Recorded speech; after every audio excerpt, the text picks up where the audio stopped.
Hi guys, today we will discuss the most important concept of physics up to class 11th. We will discuss about vectors. What are the vectors? Vectors are those quantities which have magnitude as well as directions. Vector वो quantities होती हैं vectors वो quantities होती हैं जो कि जिनमें directions भी होता है और मैग्नीट्यूड भी होता है और एज वेल एज डायरेक्शंस भी होती हैं। ठीक है ना। तो मैग्नीट्यूड जैसे इसको डेफिनेशन मैंने जो बोला है उसको आप लोग एक दो बार रिपीट करके सुन लीजिएगा तो आपको याद हो जाएगी। मैं लिख नहीं रहा हूँ यहाँ पर, समझ लीजिए इसको। इसको हम इस तरीके से एरो से डिनोट करते हैं स्पेस में। ठीक है ना। स्पेस जैसे कि एक्स वाई जेड आपका कोऑर्डिनेट सिस्टम है ना, तो उसमें हम कोऑर्डिनेट सिस्टम में इसको डिनोट करेंगे। एरो जो है, एरो का जो लेंथ होगा, ठीक है ना, यानी कि जो इसकी स्टिक होगी ये डिनोट करेगी इसके मैग्नीट्यूड को। अब इसमें मान लीजिए आप इसको डिवाइड कर लीजिए, इसको मान लीजिए 0। अब इसमें आप या तो 1 2 3 4 मानिए या फिर 10 20 इस तरीके से। तो सपोज करिए मैं सिंपल नंबर्स मान लेता हूँ 1 2 1 unit 2 unit 3 unit 4 unit 5 unit और इस तरीके से मान लीजिए 6 यूनिट का है, मान लेते हैं। कितना भी बड़ा आपका वेक्टर्स हो सकता है। और इसकी डायरेक्शन, तो अगर जैसे मान लीजिए कि जो हमने डायरेक्शन का सिस्टम माना है तो कैसे हम लोगों ने कंसीडर किया है, नॉर्थ साउथ ईस्ट वेस्ट। ये हमारा कन्वेंशनल डायरेक्शन का कन्वेंशन है। डायरेक्शन को हम इस तरीके से, ये हमारी परिपाटी है जिसके तहत हमने ऊपर की तरफ नॉर्थ और नीचे साउथ और इधर ईस्ट और इधर वेस्ट मानते बोर्ड पे या फिर आपके कॉपी के प्लेन पे। ठीक है ना। तो अगर देख रहे हैं तो ये ऑलमोस्ट आपका नॉर्थ ईस्ट में आ रही है डायरेक्शन की।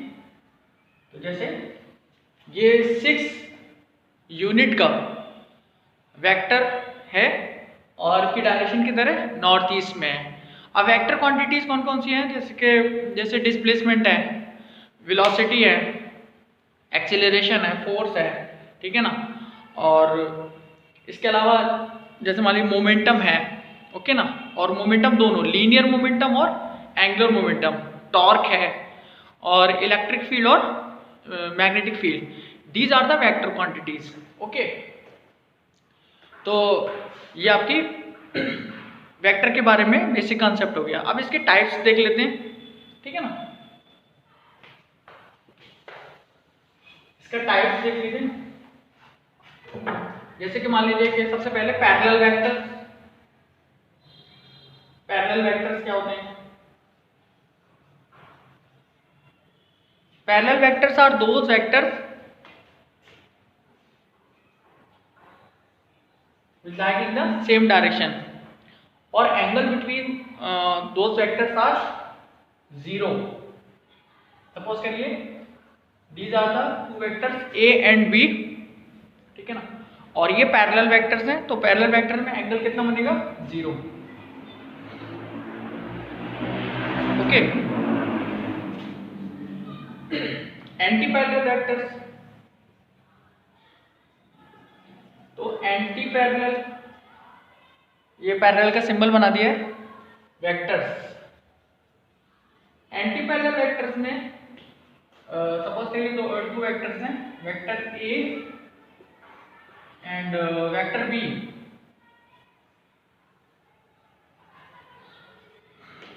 ओके। तो वेक्टर ए का डायरेक्शन मान लेते हैं ईस्ट की तरफ है और ये वेस्ट की तरफ है, क्योंकि जैसे हमारे डायरेक्शन के सिस्टम है उसमें हम इधर ईस्ट मान रहे हैं इस डायरेक्शन में। तो वेक्टर ए ईस्ट डायरेक्शन में तो वेक्टर बी वेस्ट डायरेक्शन में हो गया। और इनमें एंगल कितना बनेगा, 180 डिग्री। इस बात को ध्यान रखिएगा कि पैरेलल वेक्टर्स में जो है एंगल 0 रहता है, 0 डिग्री रहता है और इसमें जो है 180 डिग्री रहता है। ठीक है ना। हालांकि जो फिजिक्स में हम लोग एंगल के यूनिट पढ़ते हैं वो रेडियन है, ना कि जो है डिग्री। हम लोग मैथमेटिक्स में ठीक है डिग्री चल जाता है, लेकिन यहाँ पर हमारा जो स्टैंडर्ड हम लोगों ने माना है यूनिट एंगल का, वो क्या है, प्लेन एंगल का रेडियन। ओके ना। और एंगल कौन सा, प्लेन एंगल, यानी कि जो प्लेन में बनेगा। एक आपका 3D में एंगल बनता है, ठीक है ना, जिसको हम लोग सॉलिड एंगल बोलते हैं। तो सॉलिड एंगल का यूनिट क्या होता है, रेडियन होता है। ओके।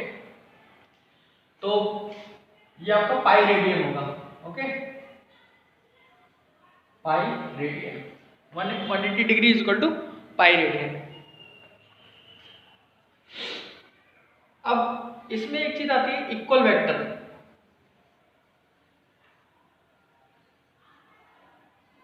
इक्वल वेक्टर्स क्या होते हैं? Equal vectors are those vector which have same magnitude and same directions, ठीक है ना, जिनके मैग्नीट्यूड भी इक्वल होंगे, सेम होंगे, और डायरेक्शन भी क्या होगी, सेम होगी। तो जैसे पैरेलल वेक्टर्स का एक केस है कौन, इक्वल वेक्टर। ओके ना, तो इक्वल वेक्टर जैसे कि मैं यहाँ पे ड्रॉ कर दे रहा हूँ, ये आपका ए का फिगर था, ए पार्ट का, ये बी पार्ट का और ये सी पार्ट का है स्केच। मान लेते हैं 2 वेक्टर्स हैं ए एंड बी। तो ये ऑलमोस्ट मैंने बनाने की कोशिश करी है।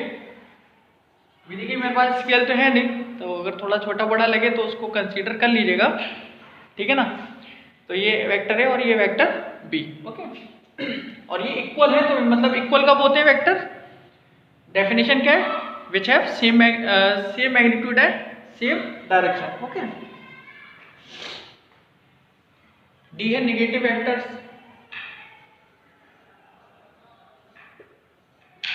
तो नेगेटिव वेक्टर्स क्या होते हैं? Negative vectors have equal magnitude या same magnitude but opposite direction, ठीक है ना। तो नेगेटिव वेक्टर का जो आपका स्केच होगा इस तरीके से होगा। ओके, यानी कि जो एंटी पैरेलल वाला जो केस था, उस एंटी पैरेलल वेक्टर्स वाला जो हमने पढ़ा था, उसी का एक केस है, एक स्पेशल केस है, और वो क्या है? Negative vector. इसमें मैग्नीट्यूड भी सेम हो जाएगा, वेक्टर ए और वेक्टर बी के मैग्नीट्यूड क्या होंगे? सेम होंगे, ठीक है ना। तो इक्वल वेक्टर को इस तरीके से लिखा जाता है, vector A is equal to vector B, और नेगेटिव वेक्टर में ऐसा लिखा जाएगा कि vector A negative vector of B and vector B is negative vector of A, ठीक है ना।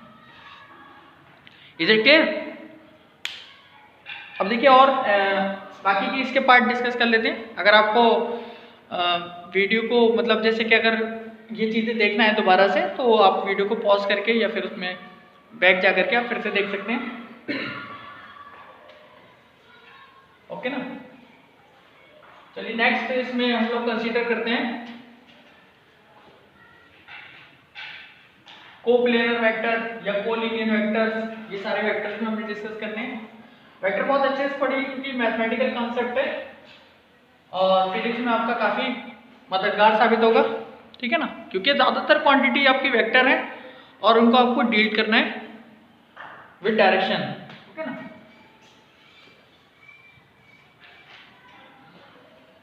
तो कोलिनियर वेक्टर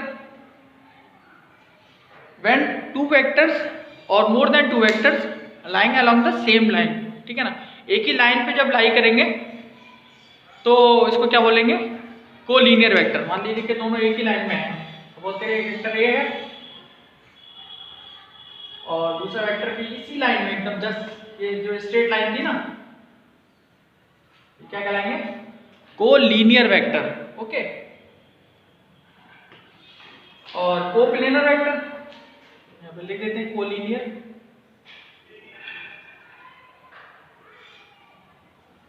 वेक्टर्स। फिर आपका कोप्लेनर है,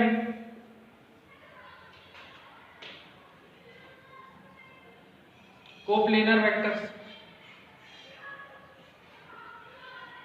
तो कोप्लेनर मतलब वो एक ही प्लेन में लाई करेंगे।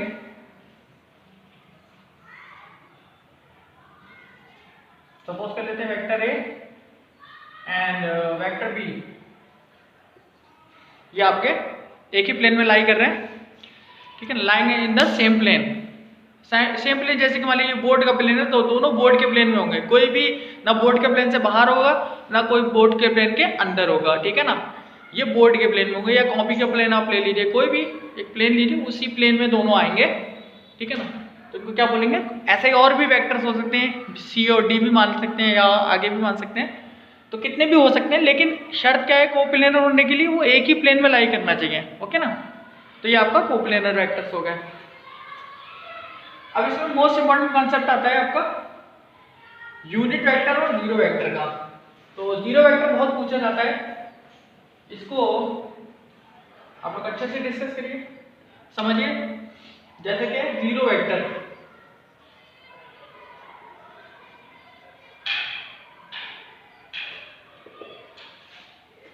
तो जैसा कि नाम से पता चल रहा है कि जीरो, ठीक है ना।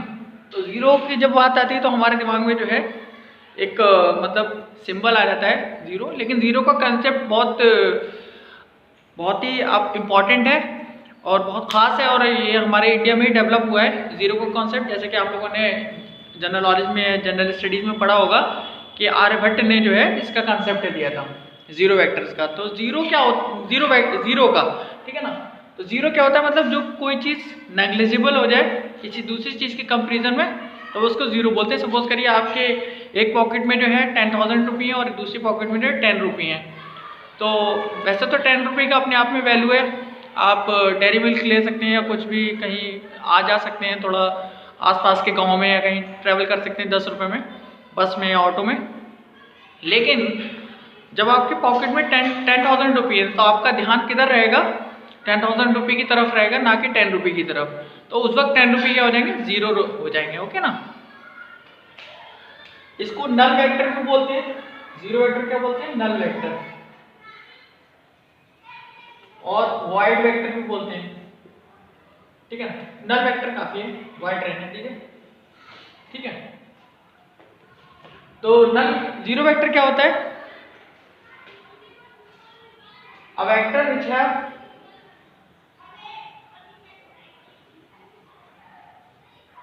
which have zero magnitude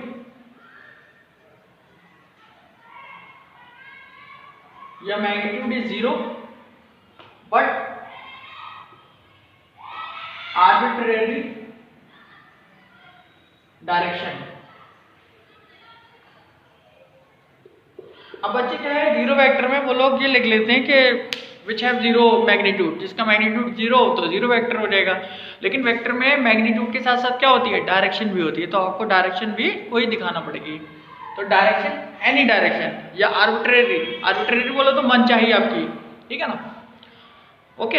any direction, क्योंकि जैसे वो पॉइंट हो गया तो पॉइंट की आप कोई डायमेंशन नहीं बता सकते और उसकी डायरेक्शन भी आप नहीं बता सकते, तो उसमें हम कोई एक पर्टिकुलर डायरेक्शन अपनी मर्जी से ले सकते हैं, तो उसको क्या बोलते हैं, zero vector. It is denoted by zero के ऊपर एरो लगाएंगे, ठीक है ना, ये जीरो वेक्टर हो गया, ठीक है। और इसका मैग्नीट्यूड अगर बात करें तो मैग्नीट्यूड क्या होता है, मैग्नीट्यूड को हम लोग मॉडुलस में लिखते हैं, क्या हो जाएगा, जीरो, इस तरीके से लिखेंगे, ओके। फिर आता है आपका यूनिट वेक्टर,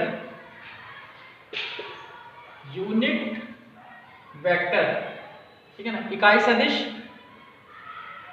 हिंदी मीडियम वाले भी समझ लें, इनको सदिश बोलते हैं।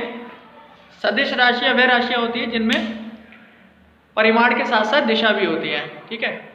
तो और उसमें हमने जैसे कि पैरेलल वेक्टर डिस्कस किया था टाइप्स ऑफ वेक्टर्स में, ठीक है, इनके सदिशों के प्रकार में। तो जैसे पैरेलल वेक्टर डिस्कस किया तो पैरेलल को हम लोग समांतर सदिश बोलते हैं या समानांतर सदिश। तो समांतर सदिश जिनकी दिशा एक ही होती है, ठीक है। और दूसरा एंटी पैरेलल विपरीत सदिश हो जाएंगे, ठीक है ना।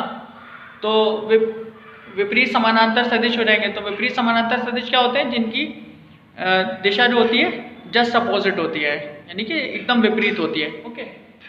उसके अलावा फिर हमने डिस्कस किया था जैसे कि जीरो वेक्टर, तो जीरो वेक्टर क्या हो जाएगा, शून्य सदिश, और यूनिट वेक्टर को हम बोलेंगे इकाई सदिश, ठीक है। तो बताइए, जीरो वेक्टर का जो परिमाण होता है वो जीरो होता है और इसकी दिशा आप कोई भी चूज कर सकते हैं। और यूनिट वेक्टर क्या होगा, a vector whose magnitude is या which whose magnitude is 1, okay ना।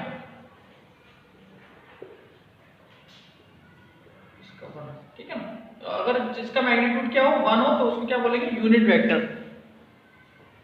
ओके, तो यूनिट वेक्टर को हम लोग इट इज नोटेड बाय,